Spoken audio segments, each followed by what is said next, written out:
तो यार मैं जानता हूँ जोजो बाजार एडवेंचर की एपिसोड काफ़ी दिनों बाद आ रही है। हालांकि यार मैं आप सबको बता भी चुका हूँ कि मेरे एग्जाम स्टार्ट होने को जा रहे हैं, तो इन दिनों में वीडियो का लेट होना ये बहुत मामूली बात है। लेकिन इन सब के बावजूद भी काफ़ी लोगों को ये बात आज तक भी नहीं मालूम, जबकि मैं काफ़ी वीडियो में कह भी चुका हूँ। काफ़ी लोग मुझे मैसेज करते हैं या फिर कमेंट्स करते हैं कि जिंदा भी है या नहीं, आखिर वीडियो क्यों लेट है। तो उन्हें तो मैं सिर्फ यही कहना चाहूँगा, मैं जिंदा हूँ और एग्जाम्स चल रहे हैं मेरे। पिछले दिनों में ही सिर्फ और सिर्फ प्री बोर्ड से फारग हूँ, अब फाइनल एग्जाम शुरू हो रहे हैं। एक और बार फिर से कहूँगा, मेरी अनाउंसमेंट वीडियो जाके देख लो, उसमें सारी की सारी इंफॉर्मेशन मैं दे चुका हूँ। अगर मैंने पिछले दिनों में कुछ अपलोड भी किया है तो वो सिर्फ और सिर्फ ड्रैगन बॉल की एपिसोड्स ही है। ड्रैगन बॉल की एपिसोड मैंने कहाँ से चढ़ाई वो मेरे पास पहले से मौजूद थी। अब पहले से मतलब मैं बहुत पहले बना चुका था। अगर साफ साफ अल्फाजों में कहूँ, ये मेरी प्रीवियस वीडियो है जिसे मैंने दोबारा से अपलोड किया है। अगर हम बात करें, सिर्फ और सिर्फ केंगन आशुरा ही अपलोड हुई थी, इसमें भी मैंने सिर्फ और सिर्फ इंपॉर्टेंट डिटेल्स को ही एक्सप्लेन किया है। जहाँ तक जोजो बाजार एडवेंचर की ही बात है, उसे मैं शुरू से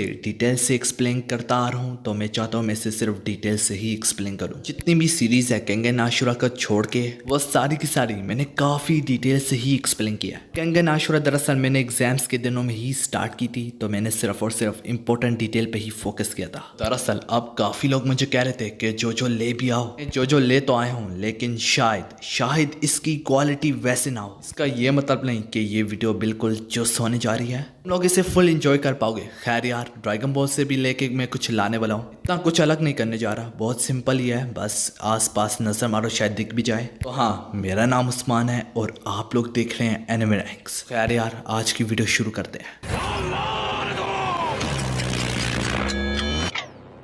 हमारी एपिसोड की शुरुआत इस बार कुइची से होती है। कुइची को उसकी फैमिली की तरफ से माउंटेन बाइक मिली होती, जो कि कुइची का दरअसल हाई स्कूल में एंटर करने का सेलिब्रेशन गिफ्ट होता। यहाँ तक इस माउंटेन बाइक को पाके कुइची भी काफी खुश होता। इसी खुशी में वो काफी तेजी से अपनी राइड एंजॉय कर रहा होता। तभी देखते ही देखते कुइची के बीच में एक लगेज के ऊपर से गुजर जाता। काफी स्पीड में होने के कारण कुइची को एक दमदार इम्पैक्ट पड़ता। इसके चलते ही कुइची अपनी बाइक से गिर जाता।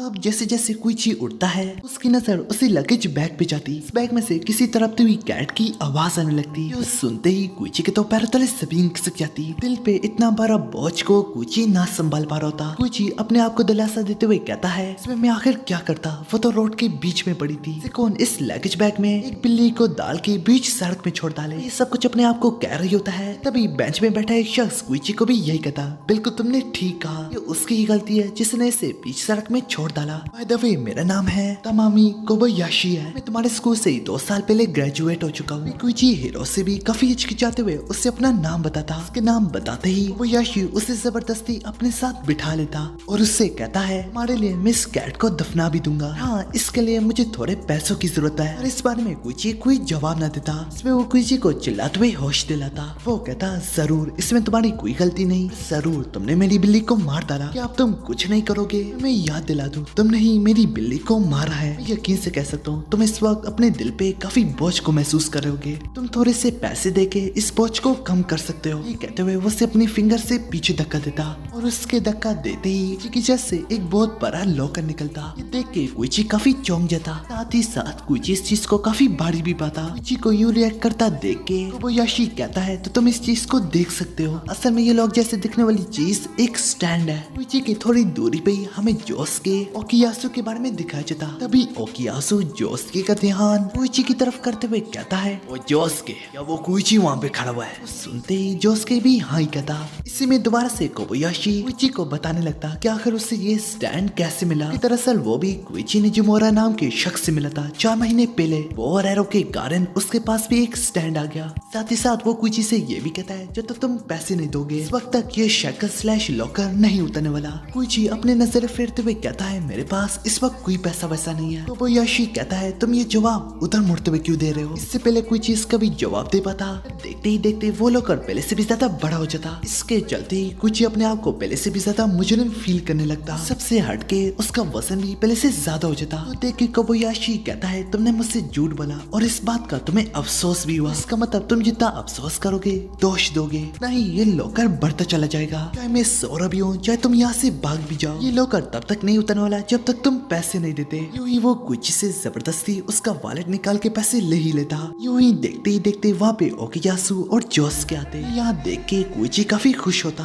कोबायाशी उन्हें इन मामला से दूर रहने के लिए कहता, हालांकि जोस के इनकार करते हुए कहता है ऐसा तो नहीं हो सकता जब तक हमारे बीच में एक बदबूदार स्टैंड यूजर हो। इसी बीच में ओकियासु जी की तरफ बढ़ते हुए उससे ये लॉकर निकालने की कोशिश करता। अभी जोस्के भी कोबायाशी से यही कहता, इस लॉकर को उतार डालो। उतारने के बजाय कोबायाशी चिल्लाते हुए कहता है जो हल्का मत लो, इस सोसाइटी को तबाह होने से बचाने के लिए गुनहगारों को उनकी सजा मिलना काफी जरूरी है। अगर ये पैसे नहीं देगा तो तुम दोनों में से किसी एक को तो जरूर देने होंगे। सुनते ही ओकियासु बड़े एटीट्यूड से उसकी तरफ बढ़ते हुए कहता है अगर तुम में हिम्मत है तो लेके दिखाओ। फिर तभी कुची उसे वार्न करते हुए कहता है ख्याल से मुझसे थोड़ी देर पहले ही 7000 येन लिया है। कि वो कंजूस कोबायाशी उससे कहता है क्या तुम्हें लगता है कि तुम्हारे थोड़े से पैसे बिल्ली की जिंदगी पे बाड़ी पड़ सकते हैं तो तुम गलत हो। इसके लिए तो मैं 500 ग्रैंड लूंगा। इसी में ओकियासु उसके मुंह पे एक दमदार पंच मारता। उससे कहता है उसके 7000 येन वापस करो। इसके पंच के कारण कोबायाशी जमीन पे जाके जोर से गिरता। इस वजह से कोबायाशी का एक दांत भी टूट जाता। ये देख के ओकियासु कहता है आखिर तुम कैसे इतना उड़ते हुए दूर चले गए। इसके जवाब में कोबायाशी कहता है तुम आखिर ऐसा कैसे कह सकते हो जबकि तुमने मेरे मुंह पे इतने जोर से मारा। सब में वो काफी रो रहा होता और काफी चिल्ला रहा होता।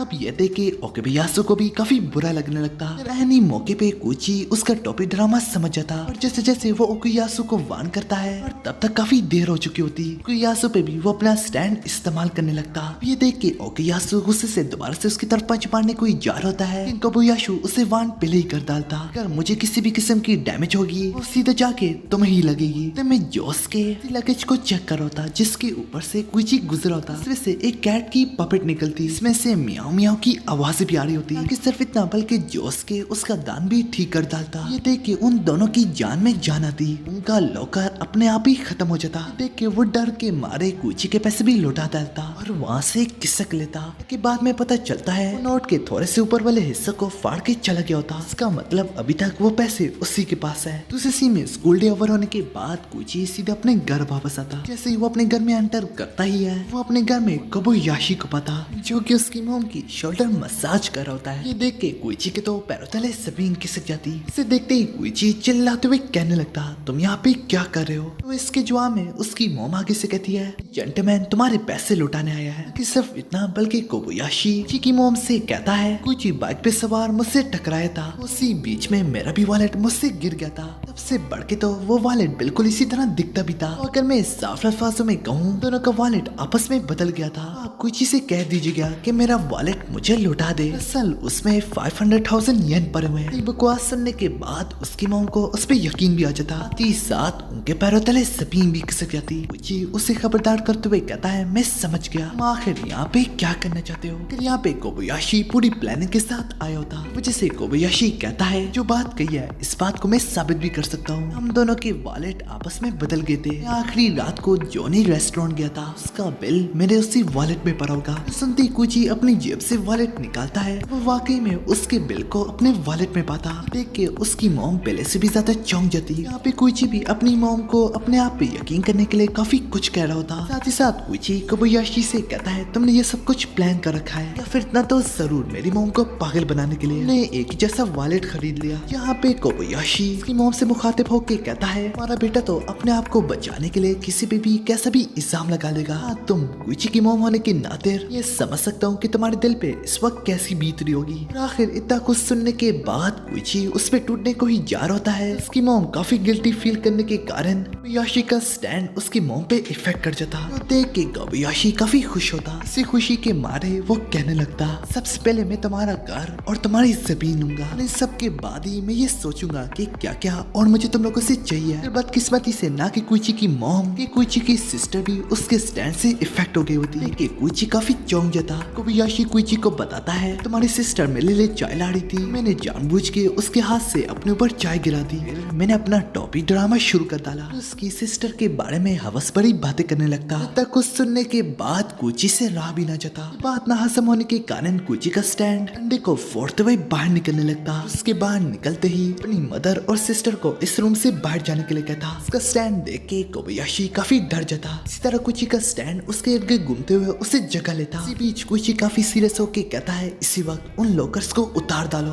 कोबायाशी अपनी जिद पे अड़ा रहता। की वजह से कुची का स्टैंड उसके मुंह पे एक दमदार वार करता। कि बाद में पता चलता है कोबायाशी को उसका पंच महसूस तक न होता। ये देख के कुची उसे दोबारा से अपने स्टैंड से एक वार करता। पहले की तरह उसे ये वाला वार भी महसूस न होता। कुछ देखने के बाद कोबायाशी उसे कहने लगता जरूर जरूर इसके पंच में से काफी दमदार आवाज आती है, जितनी ही दमदार आवाज है उतना ही उसका वार कमजोर है। वो कुची का गिरबान पकड़ते हुए उससे कहता है स्टैंड की पावर और मेंटेलिटी का आपस में काफी गहरा ताल्लुक है। ये सारी बातों में कुची उसके मुंह पे कुछ अजीब सा लिखा हुआ नोटिस करता है कि सिर्फ और सिर्फ अभी अभी ही दिखने लगा है, क्योंकि जापानीज में लिखा होता क्रैक। दरअसल ये मांगा साउंड इफेक्ट्स है। इसी तरह इसी लम्हे में वो साउंड इफेक्ट काम भी करने लगता। इसी के कारण कोबायाशी अपने कानों में एक अजीब सी रिंगिंग की आवाज सुनने लगता। ना कि सिर्फ अपने मुंह पे बल्कि वो अपने हाथ पे भी कोई अजीब सी लिखाई पाता। ये भी एक मांगा इफेक्ट है स्मैक। इसी तरह वो काफी डिस्टर्बिंग आवाजें अपने अंदर से महसूस कर पाता। उसे रियलाइज होता है कि ये उसकी स्टैंड की एबिलिटी है। इसी तरह कुची अपने स्टैंड से उस पे दोबारा से वार करता। इसके चलते ही कोबायाशी इन आवाजों से पागल होता जा रहा होता। सबके बाद कुची उससे कहता है अगर तुम वो लॉकर्स हटा दो ये सारी की सारी आवाजें मैं तुमसे हटा डालूंगा। अगर तुम इसी तरह इनकार करते गए तो यहाँ तक मुझे भी नहीं पता कि तुम्हारे जिस्म के साथ क्या होगा। जैसे जैसे कोबायाशी कुची पे जैसे हमला करने के लिए दोबारा से आगे बढ़ता ही है, मौके पे कुची दोबारा से अपने स्टैंड के कारण पे एक और साउंड इफेक्ट छाप डालता। यूं ही तड़पते तड़पते वो एक दराज खोल के उसमें से नाइफ निकालता।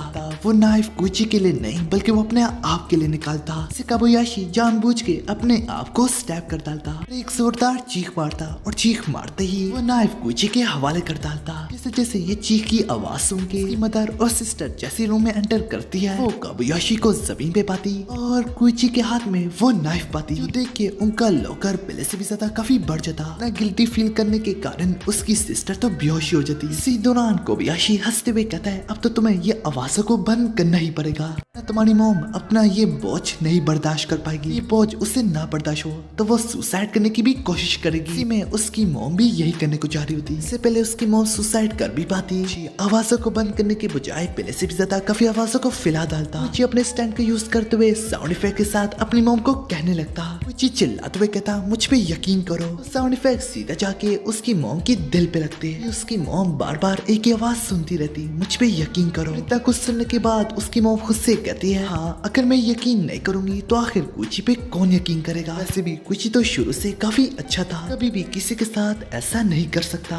यूं ही कुची के अल्फाज कोबायाशी के स्टैंड पे भारी पड़ जाते। सबके बाद कुची उसे अपनी कातलाना आंखों से घूरने लगता। देखे कोबायाशी उसकी मिन्नतें और माफिया मांगने पे आ जाता। कहता मैंने तुम्हारी बहन से भी वो लॉकर हटा दिया है। उसके पैर पड़ते हुए कहता है प्लीज मुझे जाने दो, तुम्हारा अंडरलिंग्स बन चुका, मैं तुम्हारे लिए कुछ भी कर लूंगा। कुची उससे कहता है ठीक है फिर तो मुझे कल तक 500 ग्रैंड चाहिए। कि हमें दूसरे सीन में दिखाया जाता है अगले दिन स्कूल जाने के दौरान योस्के और ओकियासु ये देख के काफी परेशान होते। आखिर ओकियाशी योस्के का नौकर क्यों बना हुआ है। योस्के ओकियासु से पूछी जा रहा था ये चल क्या रहा है। इसके जवाब में ओकियासु कहता है तुम्हें तो पता भी है ना कोई स्मार्ट वगैरह नहीं हूँ। हाँ यार आज के लिए इतना ही, यहाँ पे हमारी एपिसोड खत्म होती है।